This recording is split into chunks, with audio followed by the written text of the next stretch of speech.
Guys, welcome back to my channel. So for today's video is bumili ako ulit ng product from Maybelline, and this two right here is my Epic Comeback to Makeup. Kasi ito yung bagong bili ko ng mga Maybelline Fit Me. Hindi na to new sa akin kasi nakatry na rin ako ng mga Maybelline Fit Me product before, but then nag-stop ako sa mga makeup, but then bumalik ako today. So titikman at titingnan natin ulit yung mga product effectivity ng Maybelline Fit Me sa aking face.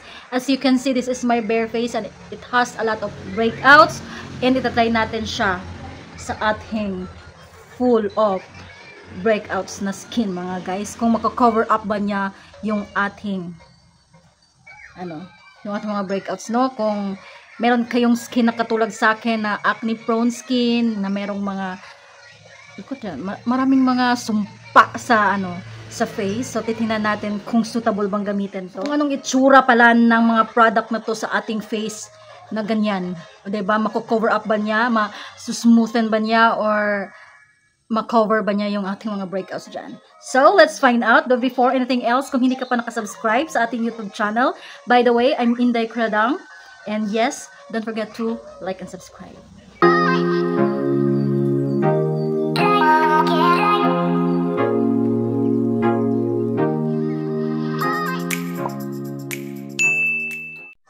So, before anything else, I'm not a skincare or cosmetic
yung itsura ko after putting our primer. Ayun, kaya magpalong.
First, this side, may pagka-yellow undertone siya. Diba?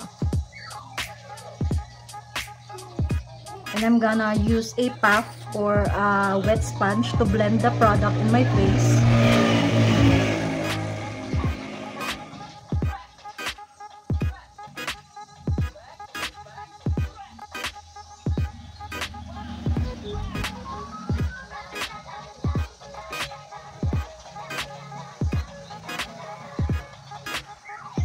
You see that? Diba? Medyo na-cover niya yung mga ano, yung dark spot, yung mga pimple marks ko mga guys. So, see the difference? Ito yung nalagay ng foundation, and this part right here is wala. Diba? Talagang may instant, healthy, glowing effect ang Maybelline na Fit Me. Ito, this is a pimple. Yan. Though hindi niya naka-cover, pero look at the finish. Hindi naman talaga siya ganun talaga ka-full coverage. Pero, ano, healthy glow yung skin mo after you put the product in your face. Like that. Kung flawless yung face ko, guys, talagang maano niya talaga, flawless talaga yung finish ng product na to. And then, let's put this side. Ayan, that's the before. Tingnan natin kasi medyo marami akong breakouts dyan at marami akong spot. So, abangan. So, that's the before. Ayan, lagyan na natin.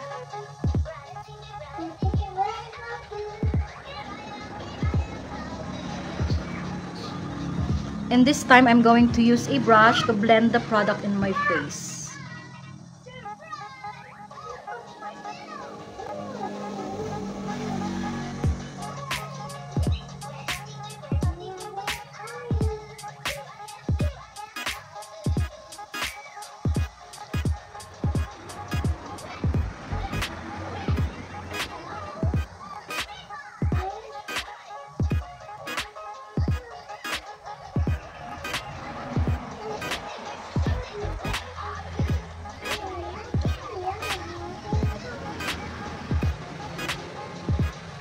So, anong mas magandang gamitin guys? Brush or yung ano, wet sponge or puff?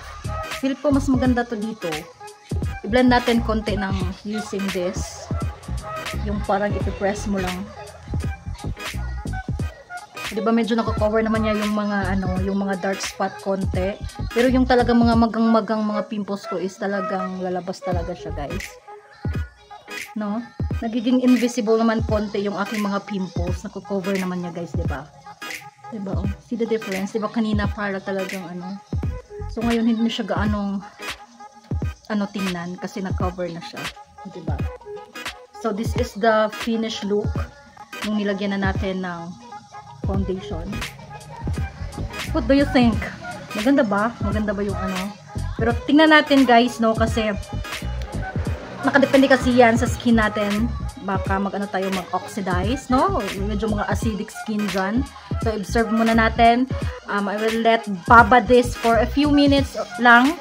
And then we are going to set the liquid foundation with this Fit Me Matte Poreless na oil control powder mga guys. Alright, so let's apply the Fit Me press powder. So, new na yung packaging nila kasi dati nakabili ako ng ganito, hindi ganito yung packaging. So, nag-elevate sila or parang iniba nila yung packaging nila. So, ayan, I got the shade pala 120. I don't know kung ka-shade ko din to, but then yeah, I got the shade. So, I'm going to try the sponge nga ano, kasama ng and then ipipress natin like that. Kasi press powder kasi siya. So, i-try natin siya na pa-press yung, ano, pa-pressed yung paglagay. Kasi nga, it's a pressed powder. So, i-try natin na pa-press talaga yung paglagay niya. Diba? Kasi kung pa-press kasi yung, ano, gagawin mo dito, is talagang ma-absorb ng skin mo yung, ano. Alright, so that's the finish. Yung nalagyan na. Diba? And this one is wala, medyo dewy look pa tayo. And this one is medyo namamatify na niya yung ano natin, half face natin mga guys. O diba? And then I'm going to use a brush and putting this press powder dito. Tingnan natin kung ano ba. Ipipress lang din natin. So diba easy lang kasing gamitin yung mga ganito, yung brush mo, ganyan ka lang siya mag-pak anak. O, diba?